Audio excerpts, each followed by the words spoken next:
Sponsored by Tata 407 mini truck. सन्तानको विश्वास आमा, आमाको विश्वास गरिमा, गरिमा विकास बैंक, एक्सेस टु ऑल।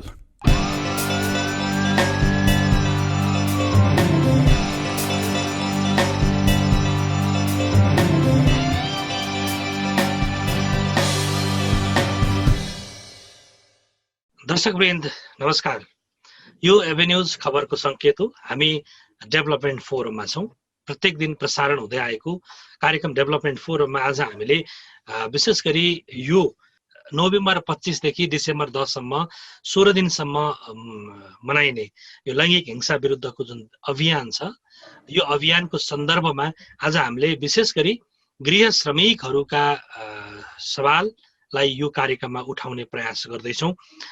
विशेष गरी गृह श्रमिकहरूको कार्यस्थल भनेकै आफ्नै घर हो।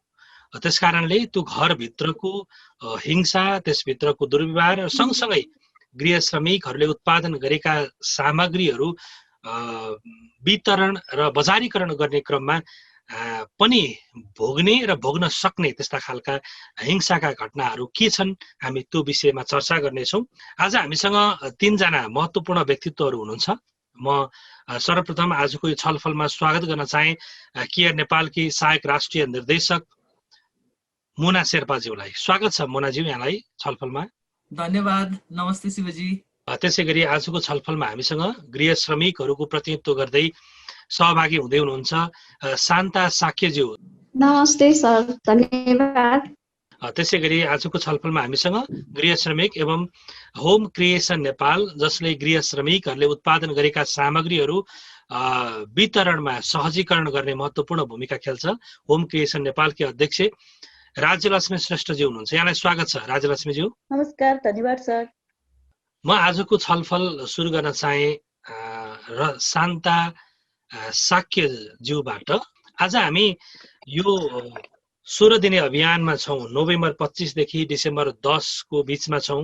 यो पालि पनि लैङ्गिक हिंसा अन्त्यको प्रतिबद्धता, व्यक्ति समाज र सबैको ऐक्यबद्धताको नारा सहित यो 16 दिनसम्म मनाइँदैछ र तपाईहरू गृह श्रमिकहरू विशेष गरी तपाईहरूको कार्यस्थल भनेको घरै हो। घरभित्र तपाईहरू बसेर उत्पादन गर्नुहुन्छ, काम गर्नुहुन्छ, त्यसलाई बजारमा लानुहुन्छ।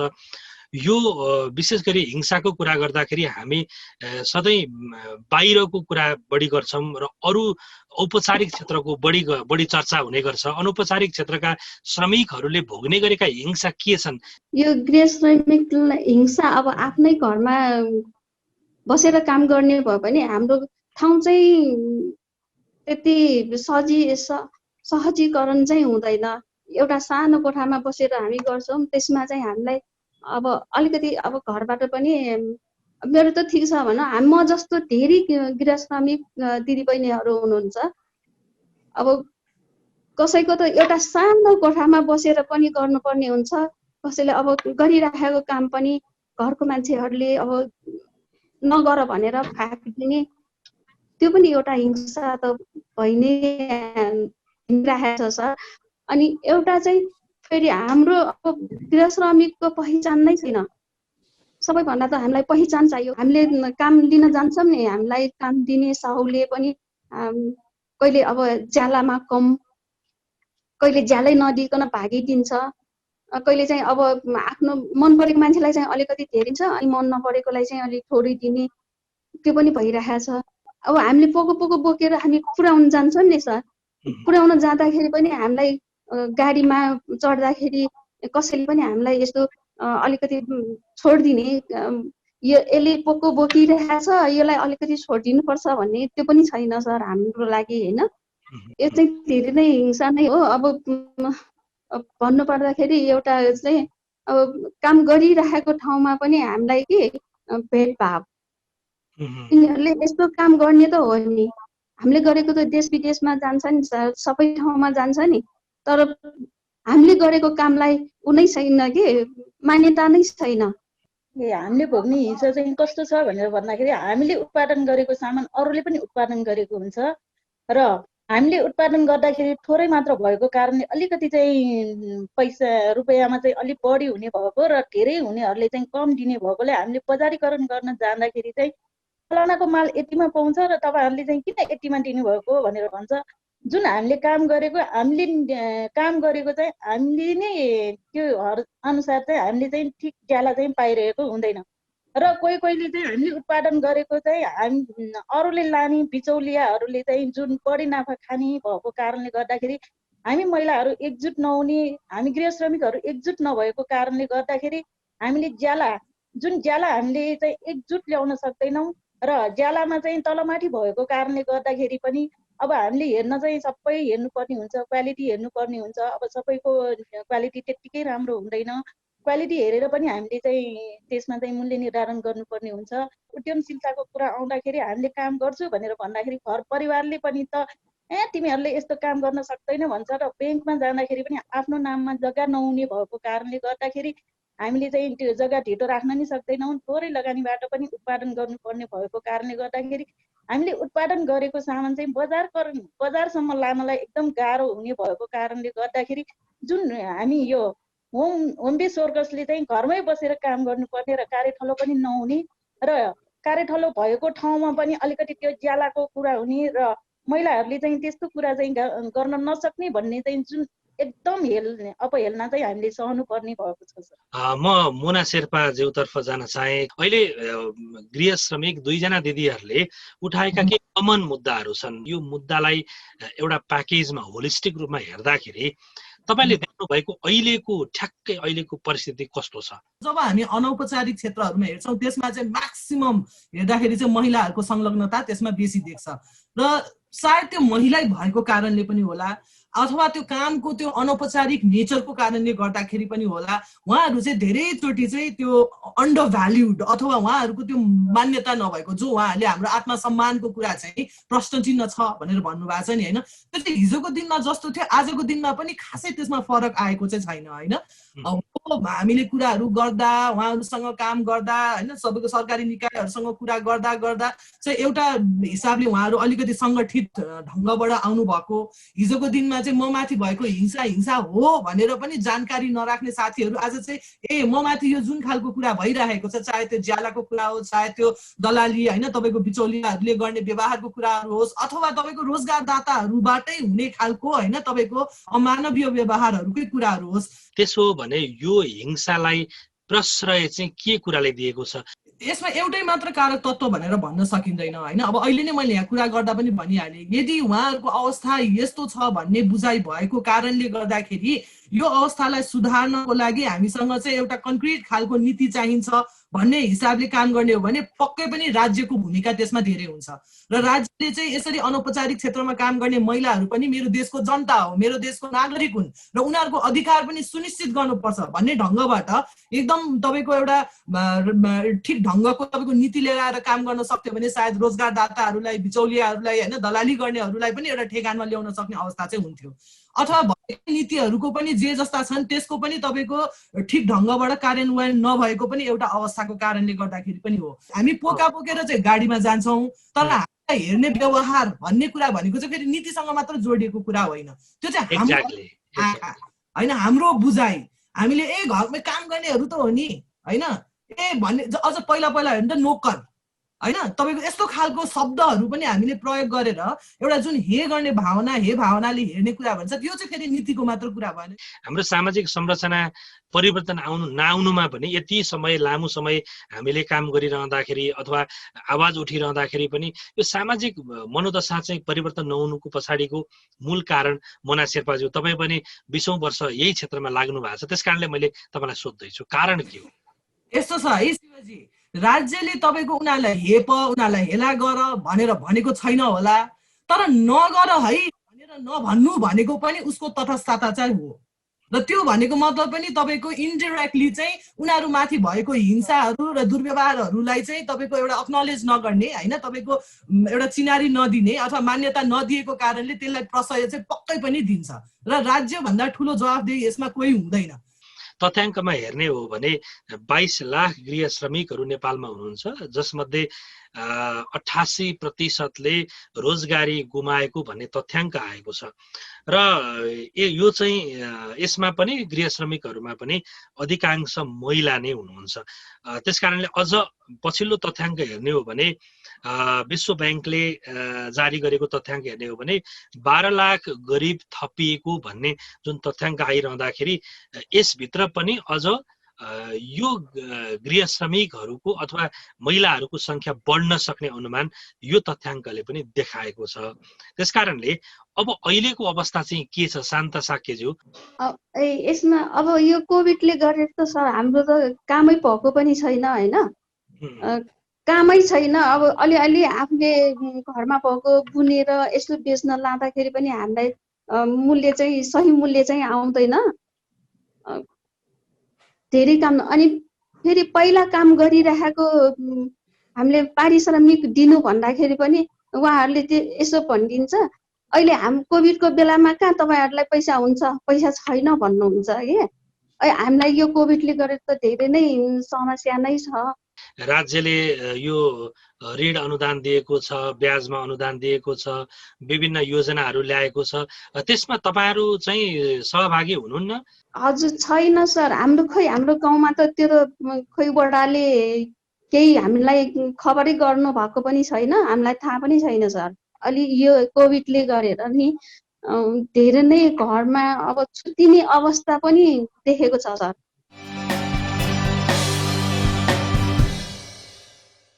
आयो 407 बुढो 407, आयो 407 बुढो 407, काठमाडौँको गल्लीमा टाटा 407, माल भारी बोक्ने धेरै गल्ली गल्ली छिर्ने, जहाँ पनि लोड अनलोड गर्न मिल्ने, आयो 407। भरपर्दो किफायती र शक्तिशाली गाडी टाटा 407 मिनी ट्रक।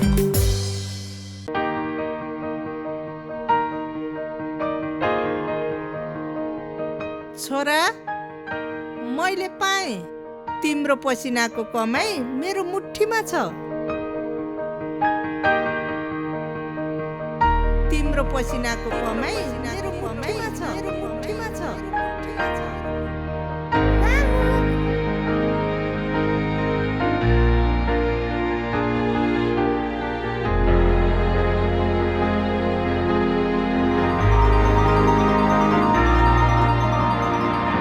सन्तानको विश्वास आमा, आमाको विश्वास गरिमा, गरिमा विकास बैंक, एक्सेस टु ऑल।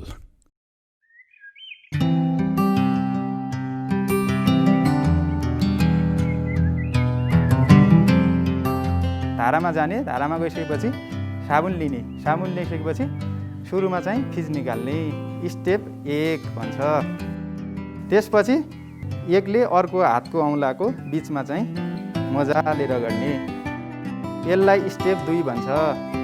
त्यसपछि त्यस्तै गरी ब्याक, त्यसपछि अर्को हातले त्यो हातमाथि, यो स्टेप 3। त्यसपछि इन्टरलक गर्ने, फेरि अर्को हातले, यो 4। त्यसपछि यो हाम्रो त्यो इन्टरलक गर्दाखेरि बुढी औँला छुटेको थियो, अब बुढी औँला समेत हामीले धुने। त्यसपछि बाँकी हुन्छ औँलाको टुप्पामा अथवा नङभित्र चाहिँ भएको फोहोरलाई चाहिँ मजाले हत्केलामा रगड्ने। त्यसपछि अर्को हातले नि, यो स्टेप 6 भयो। यो धोइसकेपछि त्यो माडिसकेपछि फेरि धारामा चाहिँ सेम अप्लाई गरेर चाहिँ मजाले धुने।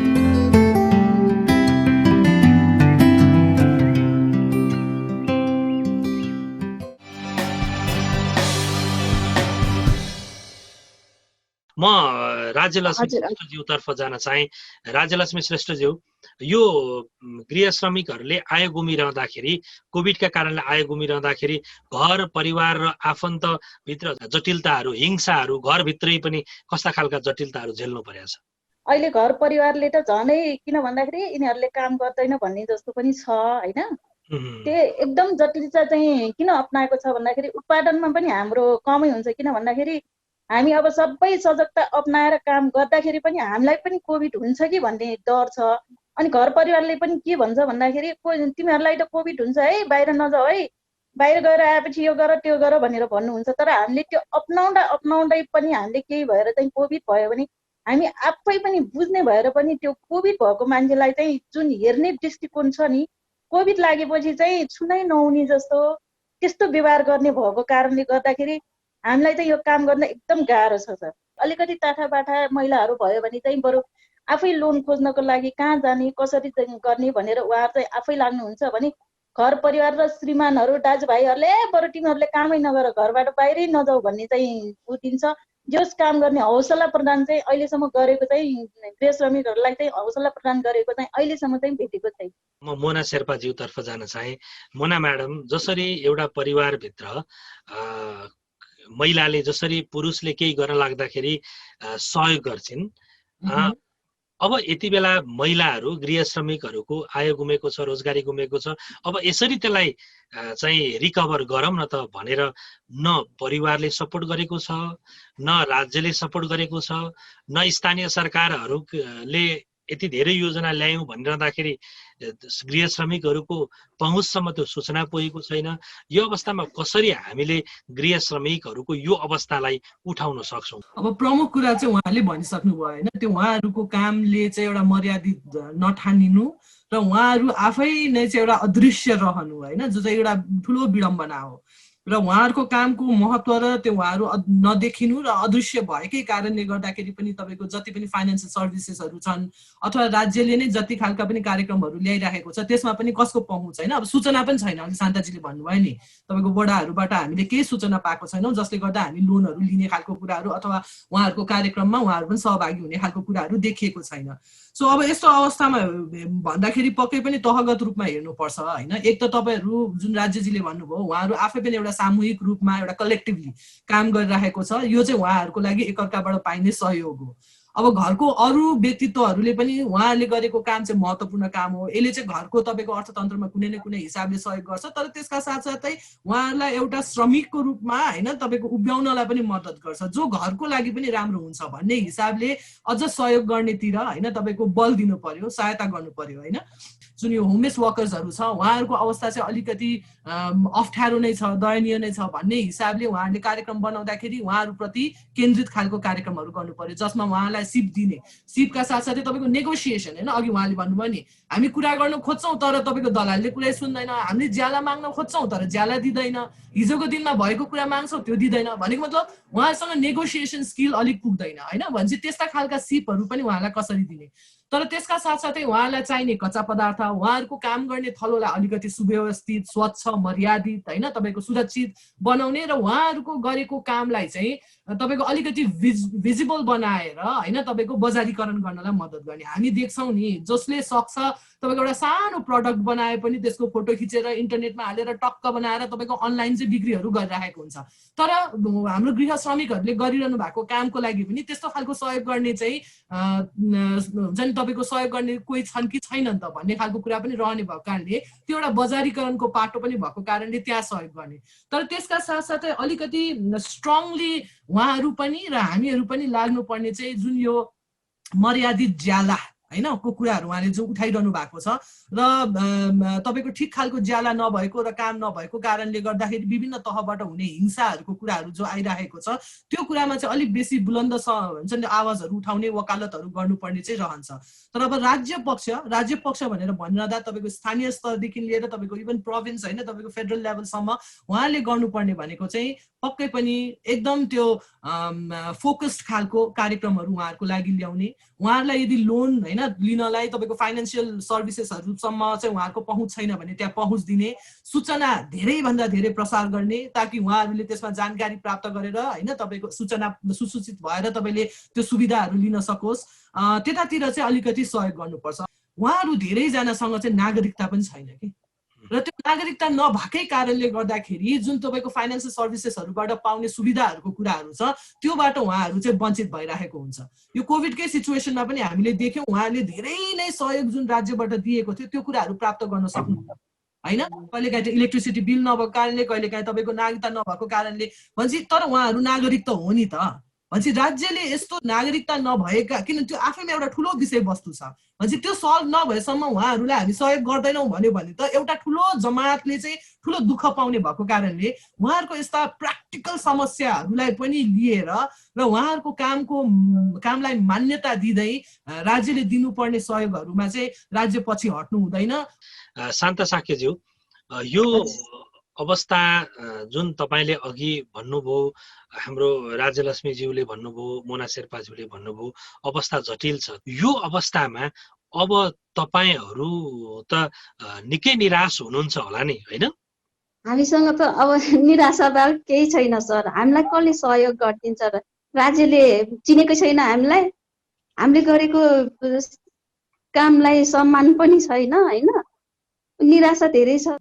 काम गर्ने ठलो बनाएर अनि त्यहाँबाट हामीलाई केही न केही हामीले बिजनेस गर्न सक्ने, होइन, हामीले बजारसम्म ल्याउन सक्ने र हाम्रो कामको लागि बजार खोलिदिनु पर्यो, बजार हुनु पर्यो हाम्रो लागि। राज्यलक्ष्मीज्यू तर्फ जान चाहे, केही हदसम्म अहिलेको निराशालाई आशामा बदल्न सकिन्छ भनिरहनु भएको छ, अनि तपाईहरुकोबाट त्यो सम्भव छ? असम्भव भन्ने त केही पनि छैन सर, होइन? पहिला भन्दा पनि अहिले अलिकति सहजीकरण के भएको छ भन्दाखेरि जुन महिलाहरू समूह बनाएर जुन पैसाहरू राख्छ नि, होइन सर, त्यो चाहिँ हामीले चाहिँ घर खर्च गर्नको लागि भन्दा पनि केही उत्पादनमूलकमा चाहिँ त्यहाँबाट लोन लिएर चाहिँ जुन अब सरकार नीति अनुसार सरकारहरूले पनि स्थानीयदेखि माथिल्लोसम्म यो जुन गृह श्रमिकहरूलाई चाहिँ एउटा कार्यथलोको व्यवस्था गरी उहाँहरूको चाहिँ पञ्जीकरण गरिदिएको खण्डमा चाहिँ केही न केही चाहिँ हुन्छ भन्ने चाहिँ हामीले चाहिँ आशा लिएका छौँ। जुन हामीले सामानहरू उत्पादन गर्छौँ नि, होइन सर, सामूहिक रूपमा एउटा कार्यथलोको व्यवस्था भयो भने चाहिँ हाम्रो एउटा यो समूहले चाहिँ यहाँ यो उत्पादन गरेको छ है भनेर भन्दाखेरि चाहिँ हामी समूहमै चाहिँ बिचमा कुरा भयो भने हामीले उत्पादन गरेको एक अर्काबाट पनि हामीले चाहिँ बजारीकरण दिन सक्छौँ। मोना म्याडम, ब्याङ्कले धितो नभए पनि, सम्पत्तिमा अधिकार नभए पनि, अरू नभए पनि एउटा आधार त रहेछ नि। महिला दिदीबहिनी आफैले यो खालको आधार तयार गर्नुभएको छ नि, यो आधारलाई मात्रै सपोर्ट गर्दै त भयो नि त्यो, होइन? पक्कै पनि उहाँहरूले चाहिँ सामूहिक रूपमा आएर, होइन, जसको चाहिँ तपाईँको केही सम्पत्ति छैन, तपाईँको धितो राख्ने केही जग्गा जमिन छैन, उहाँहरू चाहिँ एउटा कलेक्टिभली, होइन, सामूहिक रूपमा आएर त्यसरी काम गर्दाखेरि त्यो पोसिबल छ भने पक्कै पनि त्यो एउटा मोडल चाहिँ हो। र होइन, तपाईँको एनजिओहरूले, गैर सरकारी संस्थाहरूले त्यसमा सहयोग गरिराखेको चाहिँ छ। यो मोडलले काम गर्छ भने सरकारले यस्तै मोडललाई किन सहयोग गरेर नजाने? तर एट द सेम टाइम तपाईँको हो ब्याङ्कहरूको सर्भिस, होइन, तपाईँको फाइनेन्सियल सर्भिस प्रोभाइडरहरूको, होइन, सेवा दिनेहरूको उहाँहरूको आफ्नो खालको नीति हुन्छ, आफ्नो खालको एउटा प्रक्रिया चाहिँ हुन्छ। तर यदि यस्तो खालको अनौपचारिक रूपमा काम गरिरहेको एउटा ठुलो जमात जसले चाहिँ उहाँहरूबाट सुविधा प्राप्त गरिकन तपाईँको अर्थतन्त्रलाई अर्को लेभलमा तपाईँको ढकेल्नु सक्छ भने अलिकति उहाँहरूले पनि आफ्नो प्रक्रियाहरूमा, आफ्नो नियमहरूमा एउटा खुकुलोपन चाहिँ ल्याउन जरुरी हुन्छ। हामीले हिंसा भन्ने बित्तिकै हामीले शारीरिक मानसिक हिंसाको बढी चर्चा गरिराखेका छौँ, तर यहाँ हेर्ने हो भने यो आर्थिक रूपमा उहाँहरूले भोगेको हिंसालाई यो 16 दिनको बिचमा छौँ, त्यसकारणले हामी यो रेज गर्ने बेला पनि हो।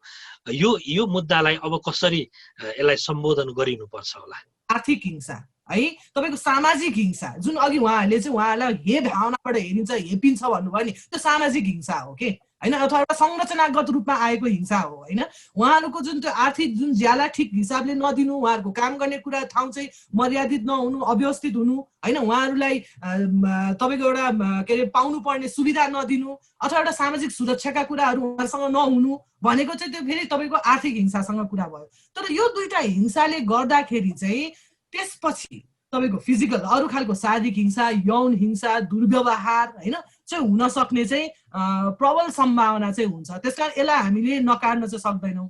त्यसकारण यो पालिको स्लोगनै हेऱ्यौँ भने चाहिँ तपाईँको जुन हिसाबले यो लैङ्गिक हिंसा विरुद्धको प्रतिबद्धता, होइन, जसमा चाहिँ तपाईँको एउटा व्यक्ति, समाज र सबैको चाहिँ तपाईँको एउटा सामूहिक काम अथवा एउटा ऐक्यबद्धता चाहिन्छ भनेर भनिरहँदाखेरि पक्कै पनि त्यसले चाहिँ शारीरिक हिंसा र यौनिक हिंसाको मात्र कुरा नगरिकन उहाँहरू हरेक दिन, हरेक पल, हरेक क्षण उहाँहरूको घरभित्र भइरहेको यस्तो हिंसालाई पनि न्यून गर्नको लागि हामी हरेक एक लागौँ, जुटौँ, होइन, आवाज उठाउँ, त्यसलाई अगाडि बढाउँ, सारौँ भन्ने चाहिँ यसको प्रमुख सन्देश चाहिँ हो। हुन्छ मोना शेर्पाज्यू, यहाँ लगायत यहाँहरू सबैजनालाई यो महत्त्वपूर्ण समय दिनुभयो, यहाँलाई धेरै धेरै धन्यवाद दिन्छु। धन्यवाद, तपाईँलाई पनि धेरै धेरै धन्यवाद र अरू साथीहरूलाई। दर्शकवृन्द, आज हामीले छलफल गर्यौं यो लैङ्गिक हिंसा विरुद्धको 16 दिने अभियानका बीचमा गृह श्रमिकहरूको अवस्था, कोभिड पछिको अवस्था, त्यसले उहाँहरूलाई पारेका प्रभावहरू र त्यो सँगसँगै उब्जिएका हिंसाका विभिन्न रूपहरू, नवीन रूपहरूका विषयमा पनि हामीले कुरा गर्यौं। मोना शेर्पाज्यूले भने जस्तै शारीरिक र मानसिक हिंसा अनुहारमा देख्न सकिन्छ, बाहिरी आवरणमा देख्न सकिन्छ, तर आर्थिक हिंसा जुन छ त्यो बाहिर तत्काल नदेखिएला, तर त्यसले भित्रभित्र खोक्रो बनाइसकेको हुन्छ। यो सँगसँगै गृह श्रमिकहरूलाई हेर्ने दृष्टिकोण, सामाजिक आर्थिक रूपमा हेर्ने दृष्टिकोण र सँगसँगै हाम्रो समाज, राज्य, सञ्चारकर्मी सबैले हेर्ने दृष्टिकोण र उहाँहरूलाई उठाउन गर्ने प्रयत्नका विषयमा थप संवेदनशील भएर अगाडि बढ्नुपर्ने हो कि भन्ने आजको छलफलको निष्कर्ष पनि हो। आजको छलफलमा सहभागी हुनुभएकी केआर नेपालकी सहायक राष्ट्रिय निर्देशक मोना शेर्पा, गृह श्रमिक शान्त साक्य, होम क्रिएसन नेपालकी अध्यक्ष एवं गृह श्रमिक रत्न राज्यलक्ष्मी श्रेष्ठ सँगै म सञ्चालक शिव अधिकारी पनि आज्ञा माग्छु। नमस्ते।